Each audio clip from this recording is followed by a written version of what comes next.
Rolling. Magandang umaga, East Asia. Magandang umaga, classmate. At magandang gabi, mga ka-heartbeat. Ito po ang programa para sa mga mangmang, ignorante at iliterado at mapangusgang lipunan ng social media na hindi nagbabasa ng dyaryo at hindi nanonood ng Rock and Roll to the World.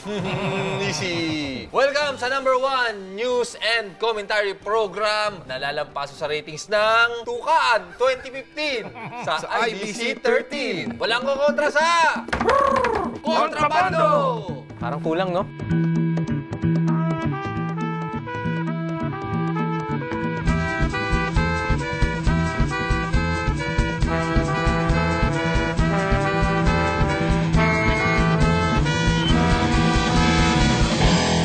Sa ulo ng mga namamaga at nagnana ng balita.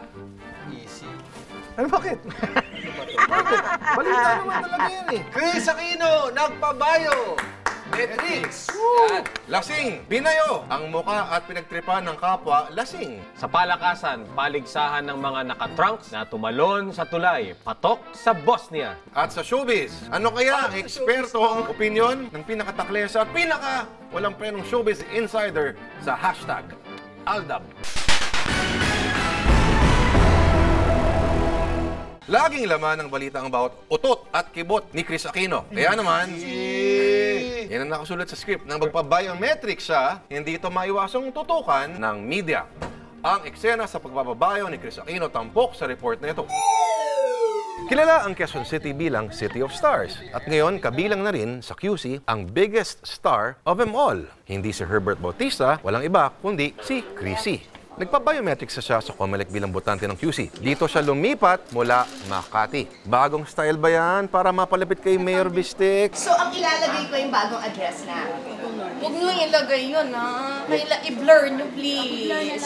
Oh, smile naman para sa picture. Wala bang waki? Matapos ang ilang minuto, tapos na ang pagpapabayo ni Chrissy. Ang bilis yan na bayo pala. Siyempre, basta ginawa ni Chrissy, ka-level ng creation of man, makasaysayan. Kaya dapat nakabuntot ang media. Pero in fairness, Hemingway, maganda naman ang mensahe ni Ate Chrissy. Exercise your right to vote. Pinaglaban naman natin ito. Hashtag nga, no bio, no boto. E ang tanong, boto pa rin kaya sa kanya si Mayor Herbert? At ang tanong na mas mahalaga, nagpabayo din ba si Darla? Umaaksyon, Lourdes de Vera, News 5, Kontrabando. Teka muna, Harry, parang may wala ngayon ah. Oo nga. Alam. Ba't mali-mali ito ang mga script? Sino ba nag-asikaso nito? Wala yung sekretary ko eh. Wala yung sekretary. Asan ba yung sekretarya mo? Mula sa balitang bio, hindi ko rin sa'yo yan eh. Mula sa balitang bayo, eto naman ang binayo ang muka. Isang tulog na lasing ang inupakan ng kapwa niya lasing sa Cubao. Sige, alak pa more! Narito ang balita. Tila nagtatag of war ang dalawang lalaking ito sa EDSA Cubao. Pinipigilang makatakas ng lalaking nakahubad ang lalaking nakaasul na nakilalang si Justin Pariolen, 17 anyos. Nais kasi niyang gumora bells matapos magulpi. Kwenta ng mga nakakita na pagtripang bugbugin ng lasing na binatilyo ang isa pang lasing na si Nardo Garcia na natutulog sa tabi ng isang bar. Hassle, bro! Yung lalaki naman nakaputi doon, nakatulog na. Pinagtatadyakan yung nakakulay blue ba? Sinuntog. Tapos may hawak ka pang lubid na maliit. Sa CCTV, kita ang paghila ni Fariolen kay Nardo. Maya-maya, iniwan na niyang nakabulagta ang biktima. Palusot ni Fariolen, "It wasn't me." Nakita ko lang po siya dyan, nakahiga. Kahit sa CCTV po, makikita nyo. Eh, bakit ka galit? Kasi po masama lang po loob ko sa tita ko eh. Ayon sa barangay, dati nang nireklamo ang suspect dahil sa pananakit ng isang empleyado ng bar. Ika nga, magbiro na sa lasing, wag lang sa lasing na hindi pa nagigising. Umaksyon, Ramon Bautista, News 5, Kontrabando. Pagkasing talaga nawawala sa kontrol ng mga tao. Marahas, Ano-anong ginagawang Kaya naman dito sa kontrabando, magtuturo tayo ng self-defense. Sinasabi kasing walang kabuluhan yung programa natin. Mga balita, malamang walang kabuluhan. Pero yung mga matututunan dito, masustansya sa isip. Yan. Gaya na ito susunod. May kinalaman dito sa ulat mo, Ramon. Self-defense. Ito na si Bart at si Makmak. Ano ba nagagawa mo, Makmak, ha? Oh, ang init-init! Ang init-init, nakadamit ka! Umad ka! Umad! Hubad ko yun. Teka lang, Tito Bart. Ito net. Tito Bart. Ako natutulungan kita. Ano ba nagagawa mo, ha? Ano gusto mo? Ayun na. Mga bayaw, naranasan nyo na ba na umatong sa ganitong sitwasyon? Kung saan, uuwi ang tito nyo na lasing. Pwes, tuturuan ko kayo na depensa ng sarili ninyo laban sa tiyuhin na nasa ilalim ng sumpa ng alak. Hindi ako lasing, no? In love lang ako. Una, dapat wag mo ipakitang lalaban ka sa kanya. Aamuin mo siya. Ano, halika makmak dito, halika makmak. Dito nga, Tito Bart. Oo. Tandaan na ang tito hindi dapat susuntukin, sisipain, sasapakin o kahit anong pananakit. Respeto sa tito. Okay. Number 2, mabilis na kunin Ano ang... tawag dito? Tawag dito? Ito, pag nakuha niyo yung kamay, arm drag ang tawag dito sa gagawin natin. So control the wrist, hatak dito. Pag hinatak niya, number 3, mabilis na kunin ang likod at ang leeg. 4, rear naked choke. 8 seconds, tulog si Tito Bart. Another 8 seconds, patay si Tito Bart.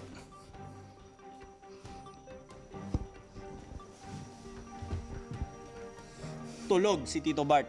O mga bayaw, o mga pamangkin, ang alak ilagay sa tiyan, wag sa ulo. At ito si Makmak, siya ang nagturo sa atin ng self-defense. Ang tawag dun ay... Rear naked choke galing sa arm drag. Ay, maraming salamat Bart at Makmak. Simulan na natin ang pagpapashower ng Forever. Arangkada ng ating pambansang be para sa ulat panahon.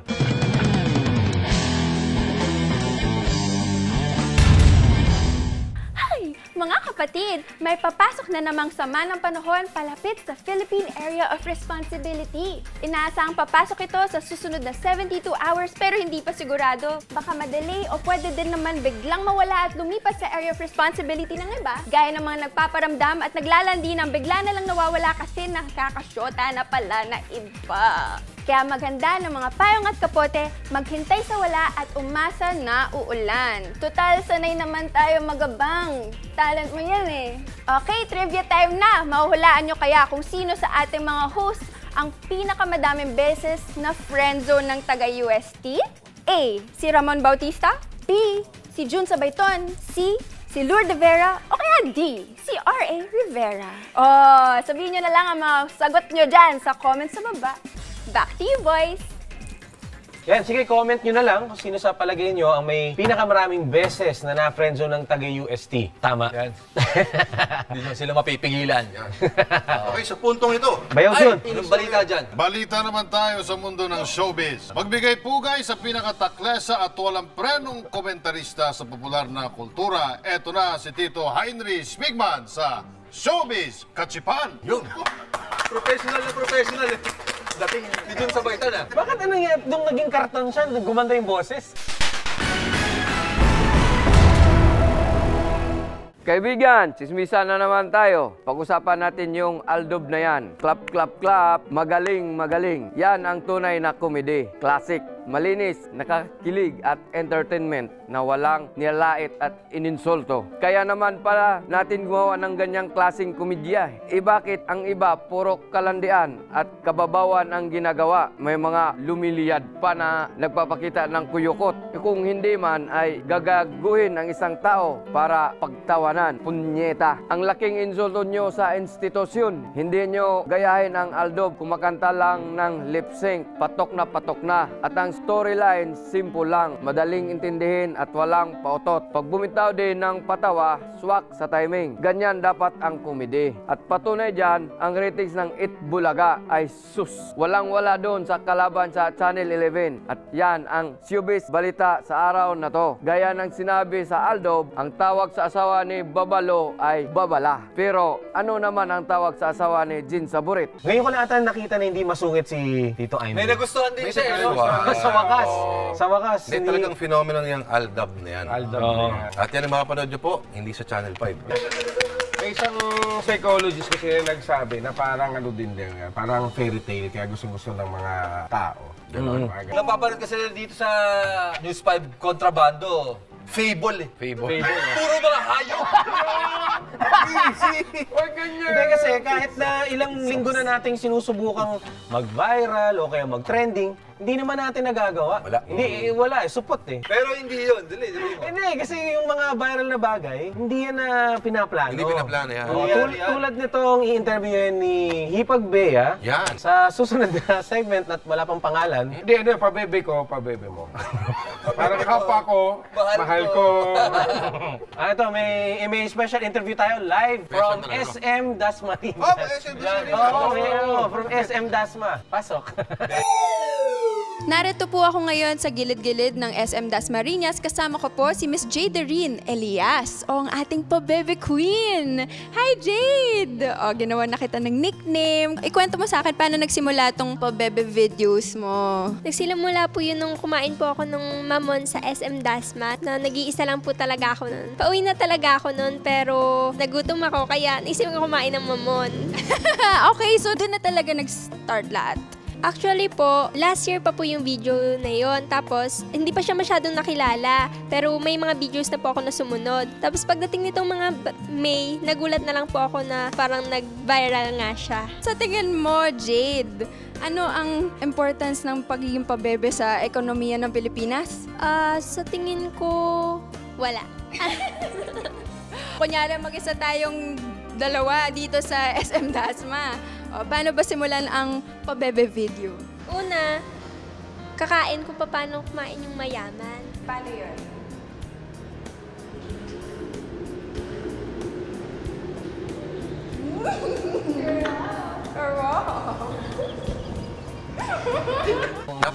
Napakaganda. Oh, yan ang totoong viral. Yan ang ngayon ang maghahari sa mundo ng media. Yung mga generated na mga users. Yung mga meme nyo, yan, nagbabiral. Yan yung bagong, yan talaga sila talaga yung mga bagong independent. Walang sinabi yung mga independent films yan. Yan talaga ngayon yung pinag-iisipan ng gusto ng mga network, yung mga ganyan, tapos biglang gagawin na lang ng mga kabataang ito na may camera, may mamon. Sa network, pag bimitingan pa yan, mabudgetan. Tapos marami makikialam. Marami may kialam. Eto, video upload. Balitang pampalakasan naman tayo, mga ton! Kasama siyempre ang eksperto sa paghigop ng lakas. Ito na si Bart. Para sa sports segment na... Balls!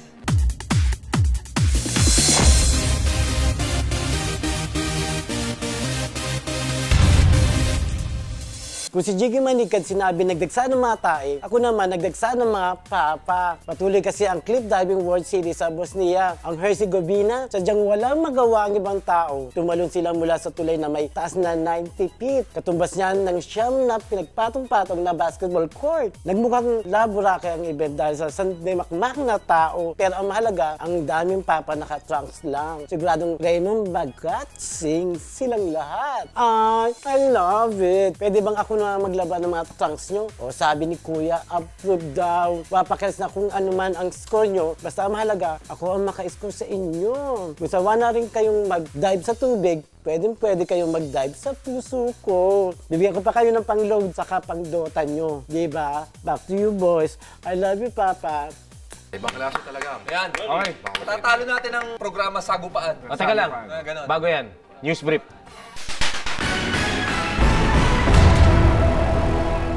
Apat na buwan na lang, Pasko na! Regalo. Alright mga kapatid. 1, 2, 3, 4, 5. Ang ating favorite number, kapit na mga bayaw. Dahil ito na ang ating top 5 sa edisyong ito. Sa numero 5, ang pinaka-importanting tanong ngayon ng mga reporter kay Senador Tito Soto kahit mainit ang issue sa pagsasaligal ng marijuana. Sir, kumusta na daw si Yaya? Hinimatay. Wala sa timing. Alam mo sabi, totoo raw hinimatay talaga. Totoo raw. Kaya to, talagang hindi raw sanay sa kumpirmado, yung kaibigan natin, si Jaco Delen, kinuwento niya. Hinimatay daw talaga. Hinimatay. Yan ang mga pinakamaiinit naman talaga na issue ngayon. Mainit naman talaga. Pero wala ka napansin, si Yaya Dab, kamukha ni Pops Fernandez. Ay, oo. Yung ano? Alam mo, kaibigan ni Bea B yun. Pakilala mo naman kami. Pwede ba natin i-guess dito yan? Yan. Punta ka naman dito. Yun, oh. Alright. Up next. Sa numero 4, ang pangalan ng counterpart ng AFP, Chief of Staff sa Japan. Sa ating Chief of Staff, si counterpart niya from Japan, si Admiral Katsutoshi Kawano, Chief of Staff ng Joint Staff Japan Self-Defense Forces. Katsutoshi Kawano. Kung i-shortcut naman natin, KK. Katsudon, Pal. Kung yung pangalan niya mas madaling bigkasin tulad ng Maria Osawa, di sana siya hirapan. Hindi, yung pangalan lang, yung bigkas lang. Sa numero 3, ang awiting inalay ng mga empleyado ng DILG kay Secretary Mar nang nagpaalam siya sa ahensya.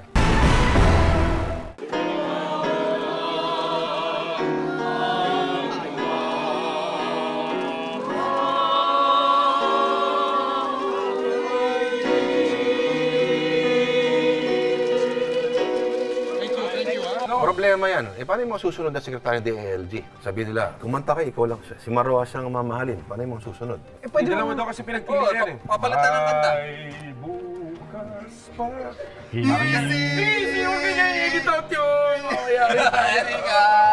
Hindi edit out ni Apple yan. Yari ka, tol. Alright, sa numero 2 mga kapatid, ang congressman na may kilay na singkapal ng kanyang bigote. Naku, idol yan, Pal. Huwag kang ganyan. Yan. Easy! Wala, tol. Panis ka dyan. Panis ka dyan. Yung kilay niya, mas makapal pa sa bigote mo. Palaguin mo yung bigote mo ngayon. Grabe, no? Parang velcro, no? Siya dapat yung talagang may karapatan na magsabi na walang matigas na babae. Sa makapal na kilay. Easy mo. Hindi, makapal na kilay. Kakaproblema tayo. Edit out mo yung Apple. At ang nanguna sa ating top 5 sa ating edisyong ito ay ang pinakamalupit na photo op ni Secretary Mar Rojas. 1, 2, 3. Yay!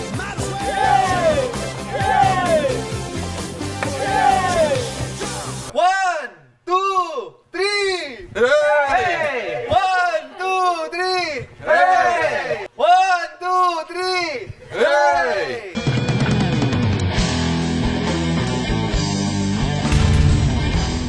Ako po, si Neroso Kupal, komentarista sa gabi. Tama ang dinig nyo, Kupal talaga ang pangalan ko. Pero kung sa pagkupalan din lang naman, wala na sigurong kukupal sa sinasabi ng napakagaling nating DOTC Secretary na si Abaya. Sa tingin kasi niya, di naman daw fatal ang naranasan nating mala-impernong traffic araw-araw. Kung batutain kaya kita dyan, ihalos mamamatay na ang ko pag bibiyaya ako mula North Avenue papuntang Makati araw-araw. Hindi ka nga mamamatay, pero baka makapatay ka naman sa tindi ng traffic. Palibhasa, manhid ka. Mas manhid ka pa sa kalyo na tumutubo sa puwet ng mga ordinaryong manggagawa. Pag natatraffic, sila nagpapasweldo sa inyo. Tapos may plano ka pa raw magsenador. Lord have mercy. Tanging mga litrato na lang ng kuyokot ni Ann Cortez at ang mala porsilanang kutis ni Chris sa mga billboard ang nagbibigay ng aliw sa akin pag natatraffic. Tapos, babanat pa itong si Marroas na kaya nagtatraffic ay dahil lumalago ang ekonomiya natin. Anong bullshit yan? Maraming maunlad na bansa ang malago ang ekonomiya, pero hindi naman ganyan katindi ang traffic. Baka nga, yung traffic pa na yan ang maging dahilan para bumagsak ang ekonomiya natin. Paano maingganyo ang mga investor sa bansa natin kung ang mga empleyado laging late, dumating man ng maaga sa opisina para namang nirape ni Satanas ang katawan sa pagod at hindi